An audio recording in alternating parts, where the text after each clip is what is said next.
Cucu atuk, kau takut kan? Takut orang gelakkan kau kalau kau gagal. Takut orang kata kau dah terlambat. Sebab tu kau tak pernah mula. Kau biarkan umur jadi alasan untuk kau duduk diam. Padahal hati kau meronta nak cuba. Dengar sini. Hidup ni sebiji macam papan selaju ni. Kau takkan tahu rasa angin kat muka kalau kau takut nak berdiri atas dia. Jatuh. Mesti jatuh punya. Sakit. Mesti sakit. Tapi itu part of the game.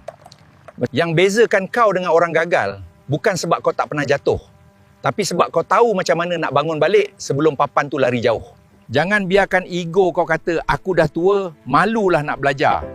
Ego tu yang sebenarnya tua, bukan badan kau. Selagi Tuhan bagi kau nyawa, selagi tu kau ada peluang untuk belajar. Buang rasa malu tu cucu. Fokus pada papan kau sendiri. Jangan peduli apa orang sekeliling cakap. Diorang tak rasa apa kau rasa. Bila kau berjaya carve satu turn tanpa jatuh, kau akan rasa satu kepuasan yang tak boleh dibeli dengan duit. Bangun sekarang, cuba benda baru. Biar jatuh asal mencuba. Ingat pesan atuk sayang ni.